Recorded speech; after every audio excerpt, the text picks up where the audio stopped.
C.S. 루이스는 이런 말을 합니다. 인간이 성장하고 성숙함에 있어서 그 사람의 사랑의 성장과 성숙과 같이 간다라고 말합니다. 한 사람이 성장해 갈 때 그 사람의 사랑이 성장해야 된다는 거죠. 한 사람이 성숙할 때 그 사람의 사랑이 성숙해야 됩니다. C.S. 루이스는 이런 유명한 말을 합니다. 사람들은 에로스에 의해 태어나고 스토르게에 의해서 양육되어지고 필리아에 의해서 성숙하고 아가페로 완성된다. 여러분, 이 말이 조금 어려운 말이 이 헬러가 나와서 좀 어렵지만 우리는 사랑이라 말하지만 이 고대 그리스 사람들은 사랑을 네 가지 단어로 표현했습니다. 첫 번째 에로스는 무슨 단어냐면 이성 간의 사랑입니다. 남녀 간의 사랑입니다. 이 사랑을 통해서 사람들은 이 땅에 태어납니다. 둘째는 스토르게의 사랑입니다. 이것은 혈연적 사랑입니다. 부모와 자식의 사랑, 형제와 자매의 사랑입니다. 이 사랑 통해서 사람들은 양육되어집니다. 그리고 필리아의 사랑, 이것은 친구 간의 사랑입니다. 우정입니다. 신의도 배우고 배신도 배우고 아픔도 있고 그 가운데 참된 친구들을 찾아 나가는 그런 사랑입니다. 이런 것들을 통해서 성숙되어 가는 겁니다. 이 필리아라는 사랑은요, 사람뿐만 아니라 자기가 좋아하는 것 또는 취미 또는 학문 이런 것들도 필리아라고 합니다. 그래서 필하모니 하면은 하모니를 사랑하는 사람, 필라소피 지혜를 사랑하는 철학 이렇게 되는 겁니다. 사람들은 이렇게 자기가 좋아하는 것들을 통해서 한 사회에 필요한 자들로 성숙되어지고 구비되어지는 것입니다. 그러나 C.S. 루이스는 마지막을 강조합니다. 이런 것들을 통해서 양육되어 가지만 완성되어지는 사랑이 있는데 그것은 바로 아가페의 사랑입니다. 하나님의 사랑, 무조건적인 사랑, 이 사랑을 소유해야만 그 사람은 성숙한 사람이 된다라고 말합니다. 이 아가페의 사랑은 예수님의 사랑이고 하나님의 사랑인데 어떤 사랑이냐? 약한 자를 사랑하는 겁니다. 병든 자를 사랑하는 겁니다. 죄인들을 사랑하는 겁니다. 심지어는 원수들을 사랑하는 겁니다. 사랑하기 힘들고 사랑하기 어려운 사람까지 사랑할 수 있는 넉넉한 마음을 가질 때 그 사람은 사랑에 성숙한 자요, 온전한 자요, 사람으로서 성숙한 자요, 온전한 자가 된다는 것입니다.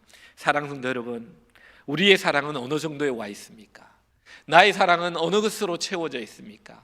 나는 어느 정도에 머물고 있으며 어떤 사랑을 하며 하루하루를 살아가고 있습니까?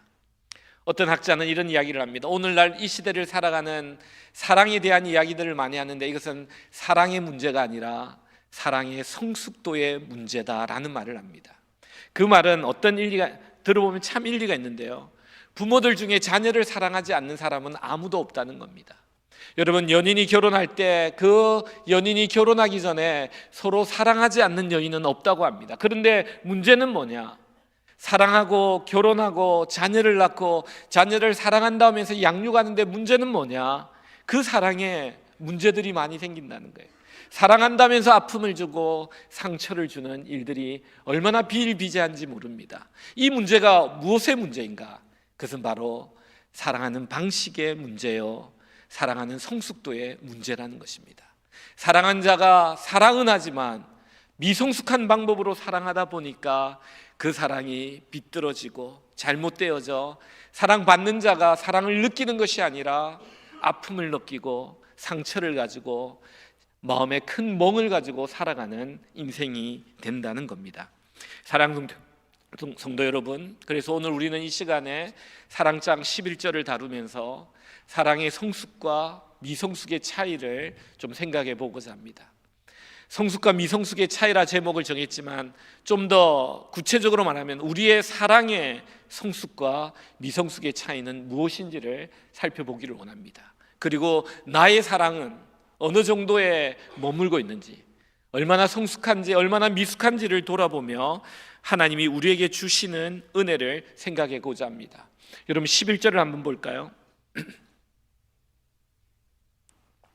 11절에 보면 오늘 본문은 이렇게 말합니다. 우리의 성숙한 사랑과 미숙한 사랑을 이렇게 표현합니다. 내가 어렸을 때는 말하는 것이 어린아이와 같고 깨닫는 것이 어린아이와 같고 생각하는 것이 어린아이와 같다가 장성한 사람이 되었으는 어린아이의 일을 버렸노라. 오늘 이 11절의 말씀은요, 사랑에 미숙한 사랑이 있고 성숙한 사랑이 있다는 겁니다. 미숙한 사랑은 어린아이와 같은 사랑이라는 거예요. 어린아이와 같이 말하고 어린아이와 같이 생각하고 어린아이와 같이 깨닫는 자라는 것입니다. 그러나 성숙한 사람은 어떤 사람이냐? 이 어린아이의 생각과 말과 깨달음을 다 버린 자, 이런 자는 장성한 자요 성숙한 자라고 성경은 말합니다. 오늘 우리는 이 세 가지를 살펴보려고 합니다. 어린아이와 같이 말하는 것이 무엇이고, 어린아이와 같이 깨닫는 것이 무엇이고, 어린아이와 같이 그리고 생각하는 것이 무엇인지를 살펴보면서 우리가 이런 것들을 버림으로 말미암아 하나님이 기뻐하시는 온전한 장성한 성숙한 사랑을 하는 자들이 되기를 원합니다. 먼저 첫 번째는 말하는 것입니다. 성숙과 미성숙의 차이에 있어서 말하는 것을 제일 먼저 이야기합니다. 여러분, 말은 그 사람의 인격입니다. 수준입니다. 그 사람이 말하는 것을 잘 들어보면, 그의 단어와 그의 말을, 언어를 들어보면 그 사람이 어떤 사람인지 우리는 대강 파악이 됩니다. 사실 어린아이들 보면요, 어린아이는 순수하고 참 깨끗한 영혼들입니다. 근데 말하는 것을 어떨 때 들어보면요, 참 이기적이에요. 여러분, 아이들의 말에 자세히 보면요, 이 아이들의 말에는요 항상 나라는 주제가 항상 있습니다. 자기 중심적인 언어를 사용합니다. 그래서 아이들은 보면 내가 배가 고프다, 내가 갖고 싶다, 내가 싫다, 내가 좋다, 항상 주제가 나입니다. 아이들의 말투는 항상 자신의 감정이 먼저입니다. 자기의 감정에 느끼는 대로 그냥 말로 나와버리는 거죠. 남의 감정을 말할 때 전혀 생각하지 않습니다. 이 세상의 우주의 중심은 항상 자기 자신입니다. 이게 아이의 말투입니다. 근데요, 장성한 육체가 그리고 정신이 성장함에도 불구하고 여전히 이런 어린아이의 말투를 가진 사람들이 있다는 겁니다. 이런 어린아이의 말투를 가지고 말을 할 때 사람들이 상처를 받고 그리고 갈등이 일어나고 대립이 일어난다는 겁니다. 아이들의 언어는요 직선이에요. 곡선이 없어요. 그래서 너무나도 쉽게 사람들에게 상처를 줍니다. 아픔을 줍니다. 그러나 장성한 사람은 절대 그렇지 않습니다. 말할 때 자신의 감정을 생각하지만 다른 사람들의 감정을 생각합니다. 그리고 그 사람들의 감정이 상하지 않도록 말하는 자가 바로 장성한 사람입니다. 여러분, 내가 이 말을 할 때 그 사람이 어떻게 생각할까, 어떤 것들을 느낄까 하며 그 사람의 감정이 상하지 않도록 이쁘고 고운 말을 쓰면서 자신의 감정과 자신의 의사를 전달할 수 있는 이 사람이 바로 성숙하고 장성한 자의 말입니다. 어떤 언어학자는 이렇게 이야기를 해요. 궁극적으로 이야기하기를 성숙한 사람의 특징은 말을 곱게 하는 사람이라는 거예요. 말을 이쁘게 하는 사람이라는 거예요. 말의 성숙도는 어디에 나타나느냐? 말의 어휘에 있지 않고, 말의 현악 유식함에 있지 않고, 말이 얼마나 부드러워, 말이 얼마나 부드럽고 따뜻하냐에 있다는 겁니다.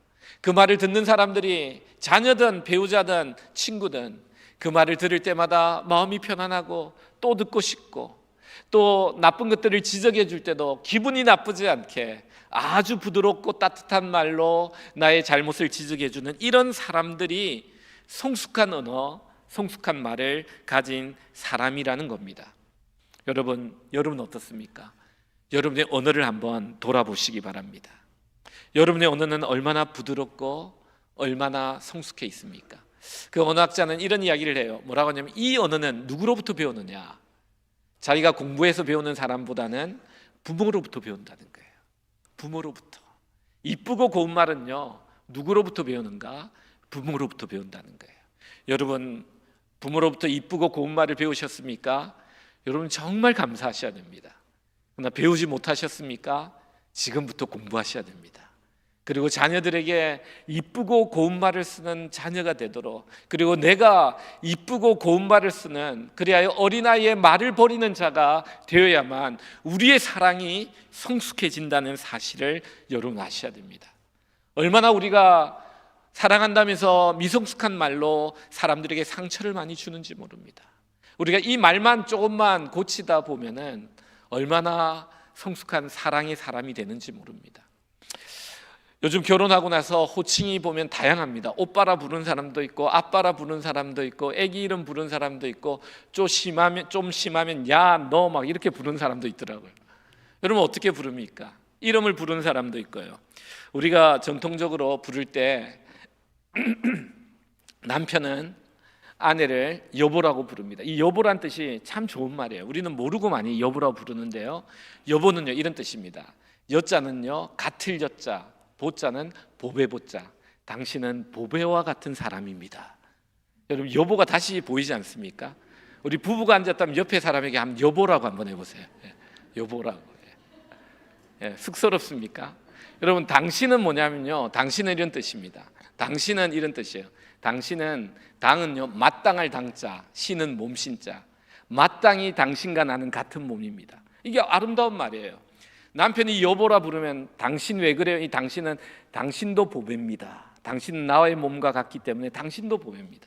여보 당신이 왔다 갔다 하면요 얼마나 부드러운 호칭이 되고 그 의미와 그 뜻을 알고 이렇게 불러가면서 서로를 기이 여긴다면 이 호칭에서 그 가정은 성숙한 사랑의 언어를 구사하는 자가 됩니다. 여러분 호칭부터 바꾸십시오. 어떤 사람은 여보 어떻게 불러요? 너무 나이 들어 보이잖아. 이런 젊은 사람들이 있더라고요. 그러나 이 언어는 너무 아름다운 언어입니다.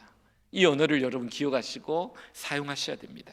어떤 가정은요 이런 약속을 정했더라고요. 전 참 지혜로운 가정이라고 생각합니다.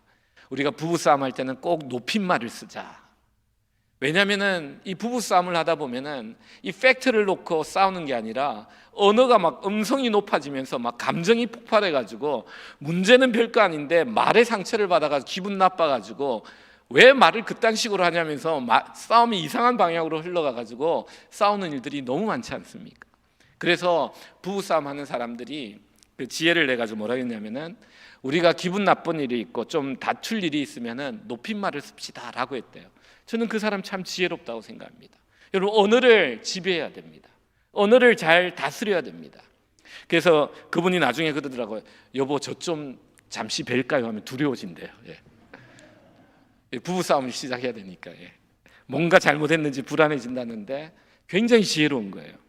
여러분 아이들은요 어떻게 자신의 의사를 표시합니까? 뭔가 싫을 때는요 목소리가 높아지고요 땡깡을 부리고요 덜어눕고 싸달라고 뭘 구입해달라고 울기도 하고 이런 게 아이들의 모습 아닙니까? 그러나 어른들은 어떻습니까? 전혀 달라요.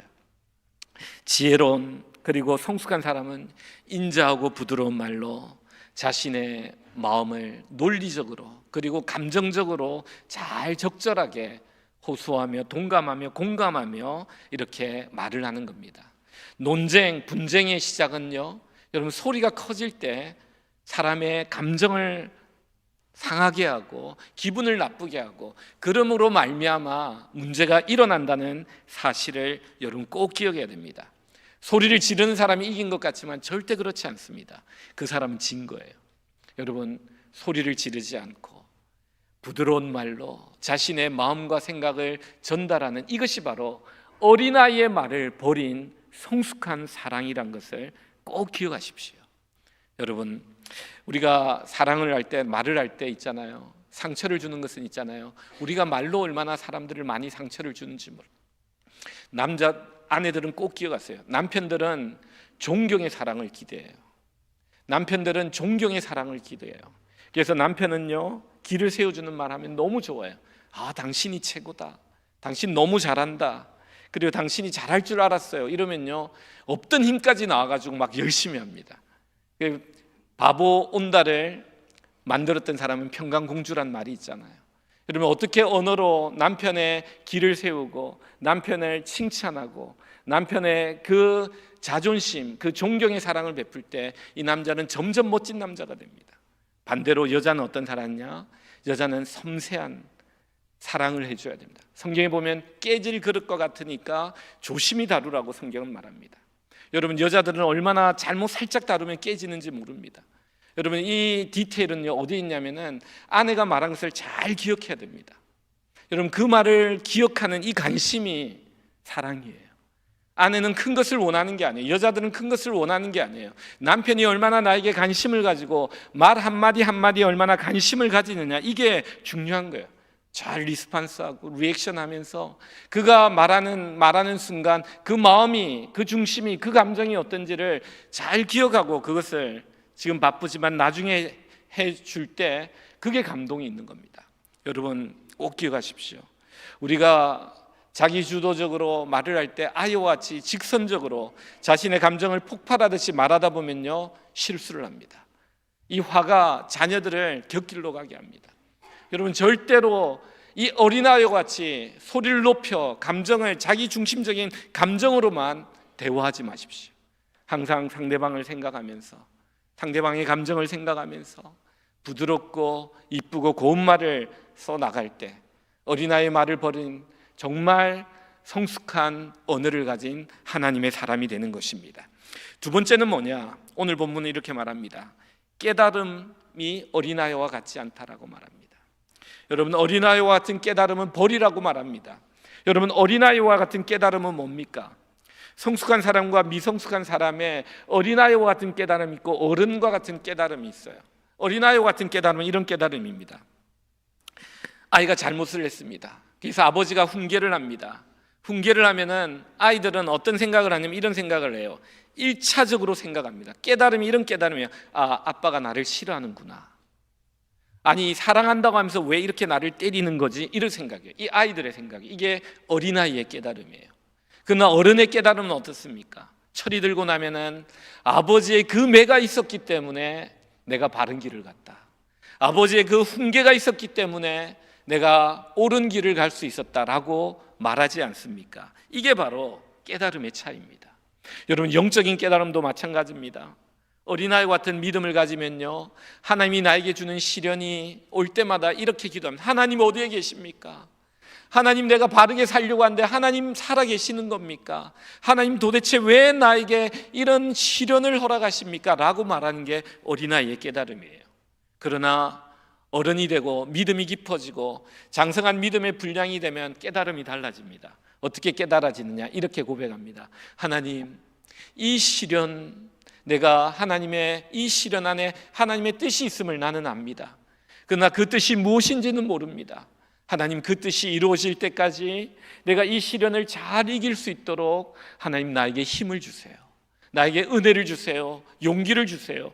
이 시련에 지지 않게 하시고 이 시련 가운데 주님의 이름을 높이며 이 시련을 잘 이길 수 있는 하나님의 약속을 기다리는, 하나님의 뜻을 기다리는 자가 되게 해달라고 기도하는 자가 바로 이런 영적인 깨달음이 깊은 사람의 모습이라는 겁니다. 여러분 우리가 조금 전에 성경 공부하지 않았습니까? 성교회 성경 공부할 때 제가 어제 성교회장들을 두고 같이 공부를 하면서 그런 이야기를 했습니다. 하나님께서는 새 포도주를 새 부대에 담게 하기 위해서 이 새 포도주 대신 새 포도주의 생명력이 왕성한 예수 그리스도의 능력을 주기 위해서 그 사람을 새 부대로 만드는 과정이 반드시 필요합니다.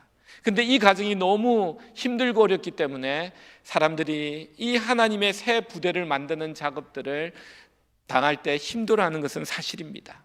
오늘 성경에 공부했듯이 보면은 12년 동안 혈류병을 앓은 여인, 12년 동안 얼마나 몸이 아팠습니까? 얼마나 고생을 했습니까? 얼마나 수고를 했습니까? 그러나 그 과정을 통해 그는 새 부대가 되고 오직 주님만을 붙잡는, 옷자락에 손만 대어도 자기 몸이 나을 것 같다는 믿음의 여인으로 바뀌는 것이 바로 새 부대로 만드는 하나님의 역사인 겁니다.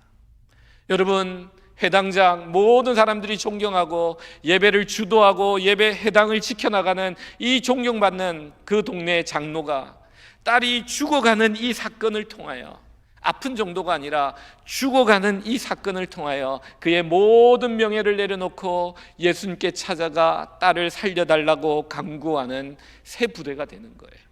여러분 우리는 이런 것들을 깨달아야 되는데 이 깨달음이 어린아이들은 깨닫지 못해요. 어른이 돼야만 깨달을 수 있습니다. 여러분 부부관계도 마찬가지입니다. 사랑의 관계도 마찬가지입니다. 깨달음이 깊은 사람은요 잘 헤아립니다. 그 사람의 뜻이 있겠지. 어떤 표면적으로 해석하지 않아요. 어떤 일들이 일어날 때 어린아이와 같은 사람은 깨달음을 가지고 판단을 하고 비난을 하고 비판을 합니다. 틀림없이 저 사람이 저랬을 것이다. 그러나 깨달음이 깊은 사람은요 말을 아낍니다. 뜻이 있을 거야. 그 사람의 뜻이 있을 거야. 나를 사랑하는 그 사람의 뜻이 있을 거야. 내가 존경하는, 내가 아는 그 사람의 뜻이 있을 거야 하며 헤아리는 거예요. 이 헤아림이 바로 깨달음이 깊은 사람이에요.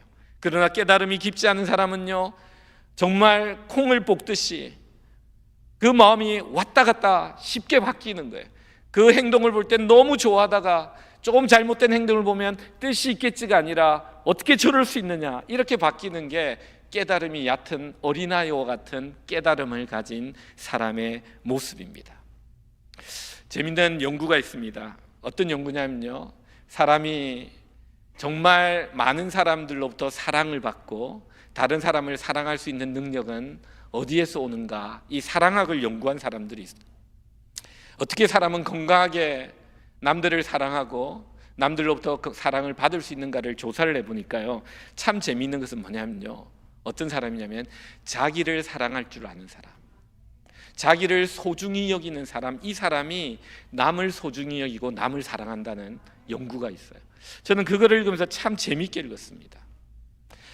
이 자기를 사랑하고 자기를 소중히 여기는 이 감정은 어디서 만들어지느냐, 무조건적인 부모의 사랑을 받을 때 이 사람은 이런 온전한 자기를 귀히 여기는 사랑의 사람으로 성장한다는 거예요.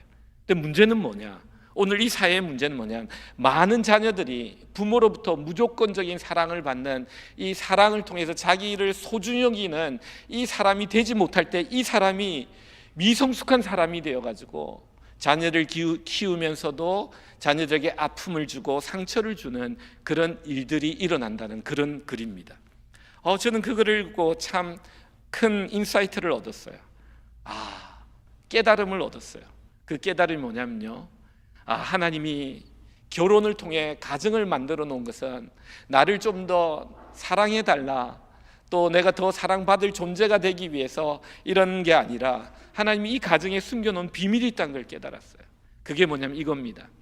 하나님은 우리 배우자가 결혼했을 때 나의 배우자, 나의 파트너가 부모로부터 사랑을 받지 못해 자신이 소중한 존재라고 여기지 못해 미성숙한 사랑을 가진 사람이라면 하나님은 그 사람을 나로 하여금 나를 만나게 함을 통하여 그 사람이 온전한 무조건적인 사랑을 나로부터 받아 하나님 안에서 그 자신이 얼마나 소중한 사람인지를 깨닫게 하는 그 목적으로 우리의 가정의 사랑의 대상자로 우리를 만나게 하셨다는 사건입니다. 여러분, 이게 부부들이 가져야 될 중요한 책임입니다. 이 아내가, 이 남편이 자랄 때 부모로부터 사랑을 받지 못해 미성숙 사랑을 가지고 있다면 여러분이 해야 될 게 있어요. 그건 뭐냐면 부모가 주지 못했던 그 무조건적인 사랑을 줌으로 그 사람이 얼마나 소중한 사람인지를 깨닫게 하는 거예요. 근데 여기 플러스 알파 하나가 더 있어요. 그것은 뭐냐면은 그가 하나님의 사랑을 깨닫게 하는 거예요. 예수님의 사랑을 깨닫게 하는 거예요. 그 사람을 위해 예수님이 죽으셨다라는, 너를 위해 예수님이 죽으셨다라는 이 놀라운 내 존재의 소중함을 사람들이 아니라 하나님 앞에서 깨닫게 되는 순간 어떤 역사가 일어나느냐, 그 사람은요, 이 세상에서 가장 자신이 소중한 존재임을 알고 다른 사람을 대할 때도 가장 소중한 사람으로 대하며 남을 성숙하게 사랑할 수 있는 사람이 되는 겁니다. 그래서 있잖아요, 가장 사랑이 성숙한 사람은요, 자기 자녀를 너무 사랑하는 사람이에요. 한 걸음 더 나아가 이 사람의 나타난 특징은요, 다른 자녀들도 자기 자녀처럼 너무 사랑하는 사람, 이 사람이 성숙한 사람이에요. 어떤 사람이 성숙한 사람이냐, 내 남편을, 내 아내를 너무 사랑합니다. 그러나 그뿐만 아니라 다른 모든 사람들을 그렇게 사랑하는 것, 이 사람이 성숙한 사람이라는 거죠. 여러분, 기억하십시오. 깨달음이 깊어야 됩니다. 그 사람이 보이는 행동, 언어, 그 표면을 보고 그 사람의 모든 것들을 판단하지 마십시오. 좀 더 깊이 그 사람의 마음과 감정과 생각과 가치관과 의도를 다 파악한 다음에 그 사람의 뜻을 깊이 깨닫는 자가 될 때 그 사람이 성숙한 사람이요, 성숙한 사랑을 하는 사람이요 절대 실수하지 않습니다. 제가 우리 자녀들을 키울 때 가장 실수한 게 뭐냐면 성격이 급해가지고 막 보고 잘못한 걸 화를 내다 보면 알고 보면은 그게 아니에요. 애가 나보다 더 나을 때가 너무 많아요. 내가 조금만 기다렸다가 왜 그랬니 물어보면 되는데 그걸 물어보지 않고 막 화를 냈다가 내 생각 내 방식대로 화를 냈다가 보니까 그게 아니더라고요. 천천히 가야겠다.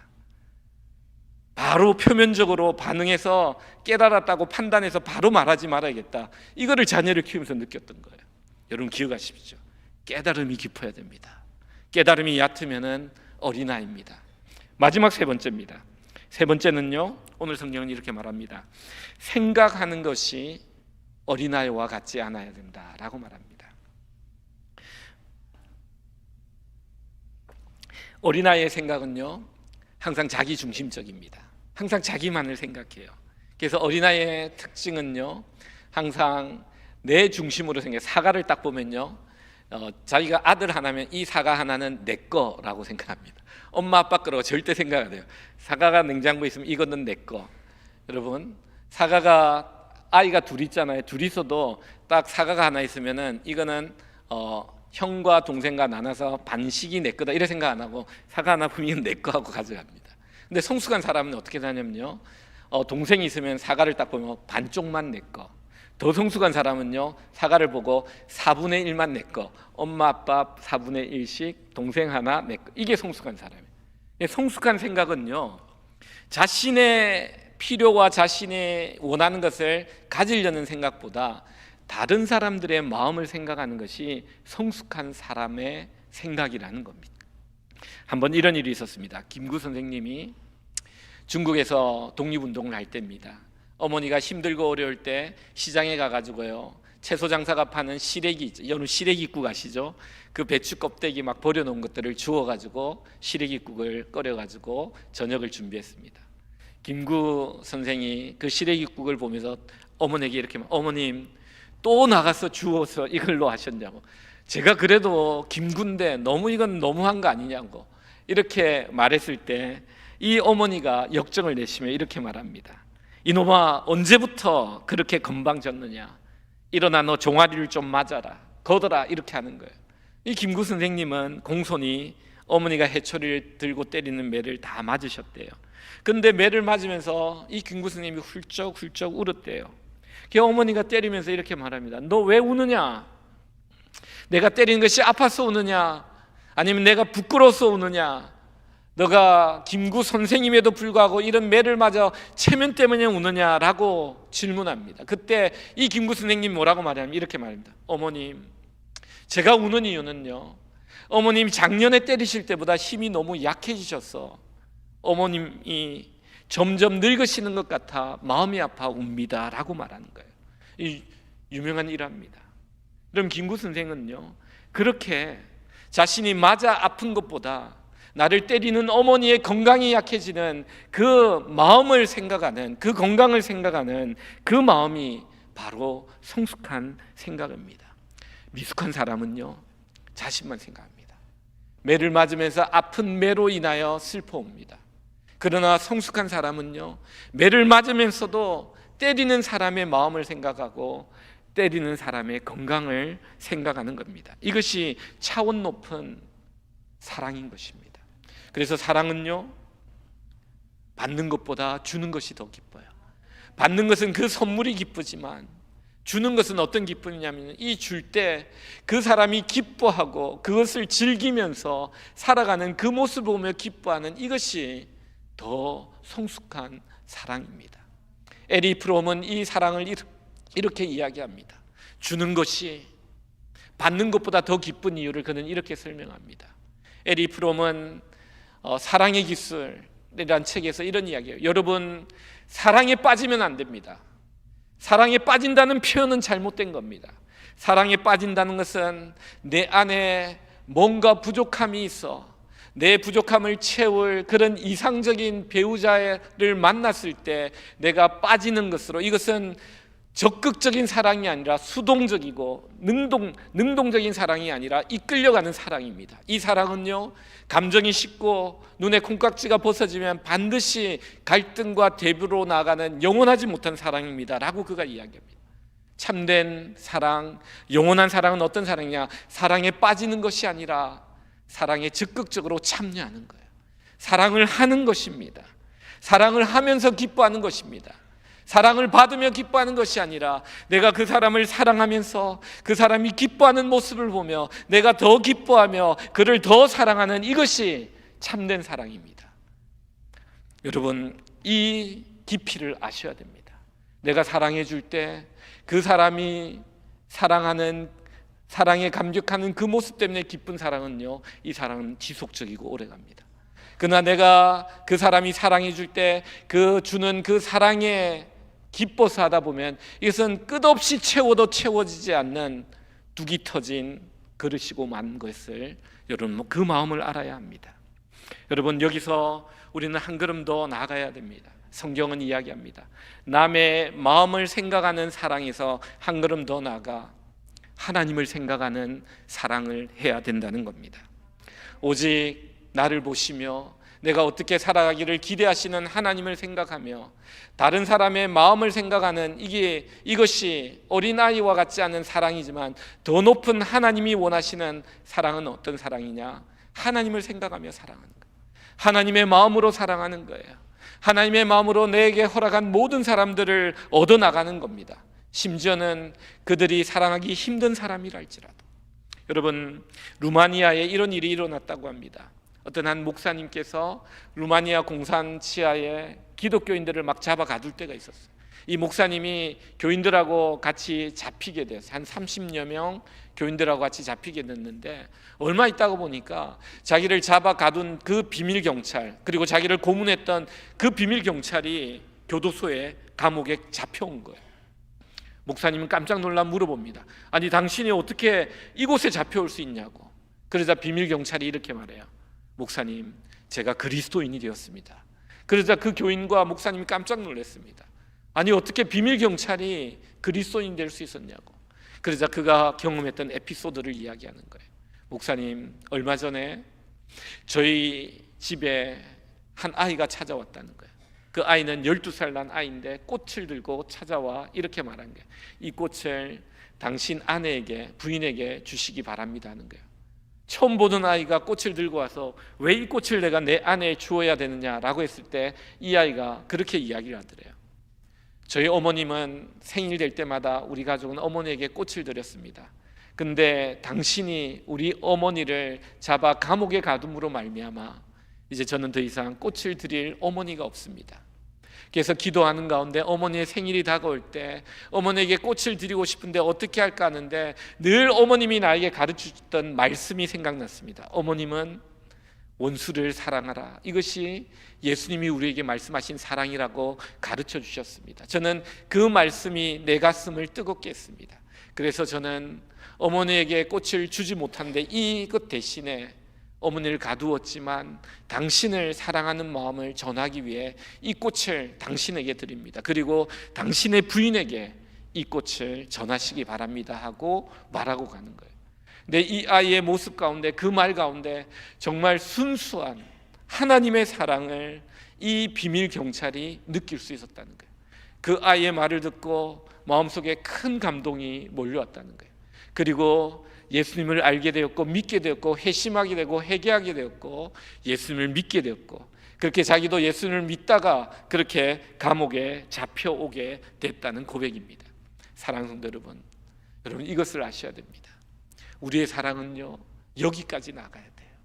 우리가 서로 살아가는 부부끼리 서로 사랑하며 서로의 감정을 이해하고 서로의 그 깊은 그 깨달음을, 그 의도를 깊이 인정하며 헤아리며 살아가는 이 사랑도 참 중요하지만, 우리의 사랑은 여기서 머물 것이 아니라 내가 만나는 모든 사람들, 내가 경험하는 이 공동체, 모든 공동체에서 정말 하나님이 사랑하라고 하신 사람들을 한 명도 남김없이 끝까지 사랑하는, 심지어는 사랑하기 힘든 사람까지도 끝까지 사랑하는, 이것이 바로 하나님이 우리에게 말씀하고 있는 어린아이의 미숙함을 버린 장성한 사람의 사랑이라는 겁니다. 말씀을 맺습니다. 제가 서론에서 말씀드렸습니다. 우리의 사랑은 자라가야 합니다. 사람은 성숙해 가야 합니다. 이 사람의 성숙은 사랑의 성숙입니다. 에로스에서 스토르게로 자라가야 됩니다. 스토르게에서 필리아로 자라가야 됩니다. 그러나 마지막은 아가페라는 사실을 여러분 잊지 말아야 합니다. 오늘 이 시대는요, 많은 문제들인데 그 많은 문제의 치료책은 뭐냐? 사랑입니다. 많은 사람들이 고통스럽고 아프다고 말하는 아우성의 핵심은 뭐냐? 사랑이 필요하다는 말입니다. 우리가 우리의 가슴 속에 이 하나님의 아가페의 사랑만이 흘러 넘친다면은 우리의 가정과 우리의 자녀와 우리의 배우자와 우리의 교회, 우리의 공동체가 치유되는 놀라운 역사가 일어날 것입니다. 사랑하는 성도 여러분, 미숙한 어린아이의 마음으로 사람들에게 상처를 주는 자가 아니라 예수 그리스도의 이 사랑을 본받아 모든 사람들의 마음을 치료하는 귀한 주의 백성들이 다 되시기를 주님의 이름으로 축원드립니다.